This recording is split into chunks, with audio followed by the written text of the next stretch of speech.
नमस्कार दोस्तों, कहानी कथा में आपका स्वागत है। तो कहानी शुरू करते हैं।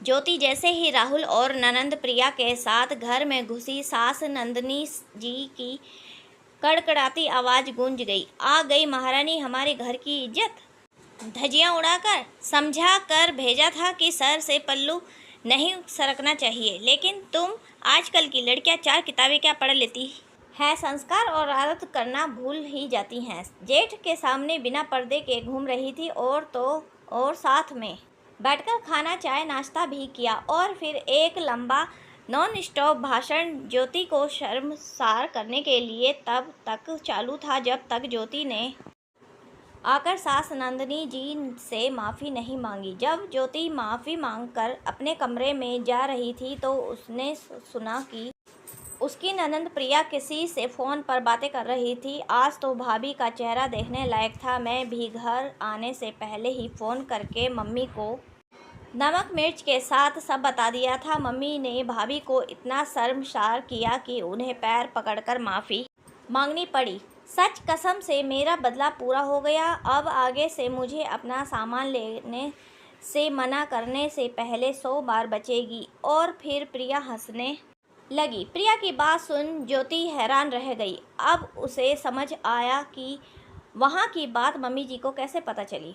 मन तो किया कि नंद को जाकर एक थप्पड़ लगा दे, लेकिन क्या करे, मायके के संस्कार बीच में आ गए। और फिर अभी घर का माहौल शांत हुआ था, उसने फिर से चिंगारी नहीं दी सकती थी। चुपचाप कमरे में आ गई और सोचने लगी कि बचपन से जिसे फूफा बोलती रही, आज अचानक जेठ बन गए तो क्या पहले का रिश्ता भूल जाऊं। ज्योति की शादी 2 महीने पहले ही अपनी दूर के रिश्ते की जानकी बुआ के रिश्तेदारी में हुई और इस रिश्तेदारी से बुआ फूफा ससुराल पक्ष की तरफ से जेठ जेठानी हो गए थे। आज जानकी बुआ मतलब जेठानी ने उसे और राहुल को लंच पर बुलाया था। नज़र रखने के लिए सासू जी ने प्रिया को भी साथ में भेज दिया था। वहाँ जानकी बुआ और फूफा जी ने देखा तो कहा, ज्योति तुम आराम से बैठो, ससुराल में नहीं अपने मायके में हो। तुम्हारी बुआ फूफा ने लंच पर बुलाया है, जेठ जेठानी ने नहीं। तब राहुल ने भी मुस्कुरा कर इजाज़त दे दी, लेकिन अब मम्मी के सामने सच ना बोला गया। ज्योति का रिश्ता जब राहुल से हुआ था तब उसके मायके वालों को यही लगा कि जब जानकी की सास उसे बेटी का मान देती है तो नंदिनी जी के घर का भी माहौल वैसा ही होगा। लेकिन नंदिनी जी की सोच बहुत अलग थी। उनके घर में बहू और बेटी के लिए अलग नियम है। उनके राज में मजाल है कि ज्योति के सिर से पल्लू सरक जाए। घर में कोई भी आए, फिर वो रिश्ते में ज्योति छोटा ही क्यों ना हो, सिर से पल्लू नहीं सरकना चाहिए। उसने राहुल से कहा तो उसने यही कहा कि यह सब मम्मी के नियम है और फिर सर ढक रखने में समस्या किस बात की है। ज्योति सिर के पल्लू के साथ ही ससुराल में अपने आप को ढालने लगी। उसकी शादी को 6 महीने होते होते ननंद की भी शादी हो गई और यह भी इत्तेफाक की बात थी कि ज्योति और प्रिया ने एक साथ ही 1 महीने के अंतराल में मां बनने की खुशखबरी सुनाई। 5वां महीना लगते ही नंदिनी जी ने प्रिया को मायके बुला लिया, लेकिन ज्योति को मायके नहीं भेजा। नंदिनी जी प्रिया से कोई काम नहीं करवाती थी, लेकिन ज्योति को सभी काम करने पड़ते और वो भी सिर से पल्लू सरकाए बगैर। गर्मी भी बहुत थी, साड़ी पहनकर किचन में काम करना और वो भी सिर पर पल्लू लेकर। ज्योति को बहुत घबराहट हो रही थी। सुबह से ही उसका जी मचल रहा था। उसने राहुल से कहा, सुनिए जी, आज तबीयत ठीक नहीं लग रही और गर्मी भी बहुत है, तो क्या मैं कॉटन की ढीली गाउन पहन लूँ। राहुल भी उसकी परेशानी समझ रहा था। उसने हाँ कहकर दिया। ज्योति ने गाउन पहना और सिर पर दुपट्टा रख लिया और किचन में जाने लगी।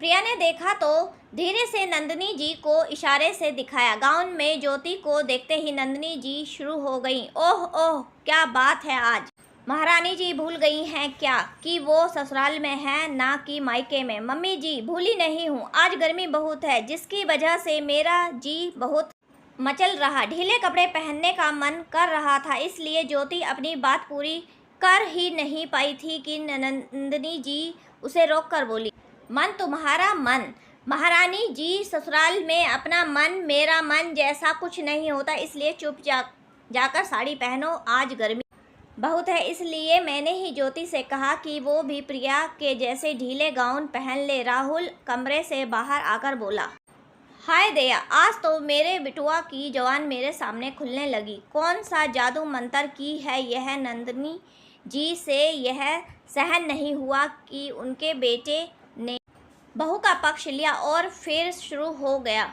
उनका नॉन स्टॉप बड़बड़ करना। बात बढ़ती देख ज्योति ने वापस से साड़ी पहन ली और अपने आंसुओं को पल्लू से पोंछकर सिर पर रख कर किचन में आ गई। नंदिनी जी की जुबान का ब्रेक दरवाजे की घंटी बजने के बाद बंद हुई।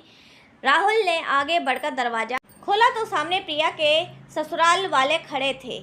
प्रिया के सास ससुर को देख नंदिनी जी की कड़वी जुबान शहद सी मीठी हो गई। ओह भाग्य, आप हमारे घर आए। आइए बहन जी, आइए। भाई साहब, आपका स्वागत है। किचन में जाकर ज्योति को चाय नाश्ते का प्रबंध करने को कहा और आकर बैठ गई। समधिन उर्मिला जी ने प्रिया के बारे में पूछा। बहन जी, हम तो यहाँ अपनी बहू प्रिया से मिलने आए हैं। कहाँ है वो? बहन जी, गर्मी बहुत है, इसलिए प्रिया अपने एसी कमरे में आराम कर रही है। आपको तो पता ही होगा कि गर्भावस्था में गर्मी बहुत लगती है। आप चलिए, आपको भी उसी कमरे में चलकर मिल लीजिए। नंदिनी जी उर्मिला को प्रिया के कमरे में ले गई। प्रिया गाउन पहनकर आराम से लेटे लेटे मोबाइल पर बिजी थी। अपनी सास को देखकर प्रिया पहले तो हैरान रह गई, फिर जैसे ही पैर छूने लगी तो नंदिनी जी लगभग चिल्ला दी। ज्योति चाय नाश्ता कमरे में ही लेकर आई और उर्मिला जी के पैर छूने लगी, लेकिन इस बार नंदिनी जी ने कुछ नहीं कहा। लेकिन उर्मिला जी ने उसे रोक लिया। नहीं बहू, इस अवस्था में ज़्यादा झुका नहीं जाता। क्यों? समधन जी सही कहा ना। अरे बहन जी, बड़ों का आशीर्वाद लेने के लिए इतना तो झुकना ही पड़ता है। नंदिनी जी खिस्से से निपोर कर बोली। उर्मिला जी वहाँ शाम तक रही और जाने से पहले वो ज्योति के पास गई और उसे ढेरों आशीर्वाद दिया। और नंदिनी जी ने कहा, आप बहुत किस्मत वाली हैं जो आपको ज्योति जैसी समझदार और सुघड़ बहू मिली, जिसे रिश्ते निभाना बखूबी आता है। काश मेरी बहू में भी यह समझदारी होती है। सुनने के बाद नंदिनी जी के होश उड़ गए। अरे बहन जी, आप ऐसा क्यों कह रही हैं? आपकी बहू, मेरा मतलब मेरी प्रिया, जिससे कि भी ज़्यादा समझदार और सुघड़ है। वैसे तो मैं यहाँ अपनी बहू को देखने आई थी कि वो कैसी है, लेकिन यहाँ आकर पता चला कि मेरी बहू तो ठीक है, लेकिन समधन जी आपकी बहू ठीक नहीं है। उर्मिला जी की बात सुनकर नंदिनी जी शॉक्ड हो गई और ज्योति को देखकर बोली, नहीं बहन जी, हमारी बहू तो ठीक है। आपकी सोच इतनी दोगली है समधन जी। जब से मैं आई हूँ यही नोटिस कर रही हूँ कि आपकी बहू के सर से जरा सा भी पल्ला सरकता तो आप उसे इशारों से या फिर आंखों से हड़ा कर रही। आपकी बहू का पल्ला भी संभाल रही। आपकी बेटी पैर छूने के लिए नहीं झुक सकती, लेकिन आपने बहू को नहीं मना किया, जबकि आपकी बहू भी तो प्रेग्नेंट है। अपनी बहू से आप सभी संस्कारों की उम्मीद करती हैं, लेकिन अपनी बेटी को यही संस्कार देना कैसे भूल गई? आपको बेटी का आराम दिखता है, लेकिन बहू की तकलीफ नहीं। कैसी माँ हैं आप जो बेटी और बहू में इतना अंतर कर लेती हैं? आपने कभी अपनी बेटी से पूछा है कि वो ससुराल में कैसी रहती है? कम से कम ज्योति बहू के जैसे तो बिल्कुल भी नहीं। आपने प्रिया को 5वें महीने में ही बुला लिया, लेकिन ज्योति को उसके मायके नहीं भेजा। क्यों समधन जी? अब प्रिया की डिलीवरी मायके में नहीं ससुराल में ही होगी, और आपको यकीन दिलाती हूँ कि मेरी बहू को अपने ससुराल में आपकी बहू के जैसे कोई तकलीफ नहीं होगी। नंदिनी जी, जिन्होंने हमेशा दूसरों को शर्मसार किया, आज उर्मिला जी की बातों को सुनकर खुद ही शर्मसार होकर खड़ी थीं। आज उन्हें उर्मिला जी ने आईना दिखा दिया। नहीं बहन जी, ऐसा मत कहिए। आप मुझे और शर्मसार मत कीजिए। मैं आपसे वादा करती हूँ कि ज्योति बहू को भी वही मान सम्मान मिलेगा जो एक बेटी को मिलता है। हाथ जोड़कर नंदिनी जी उर्मिला जी के सामने खड़ी थी और फिर ज्योति से भी माफ़ी मांगने लगी। ज्योति ने आगे बढ़कर नंदिनी जी का हाथ पकड़ लिया। नहीं मम्मी जी, यह हाथ माफ़ी के लिए नहीं, हमेशा आशीर्वाद देने के लिए ही उठाइएगा। दोस्तों हमारी कहानी कैसी लगी कमेंट करके बताएं। धन्यवाद।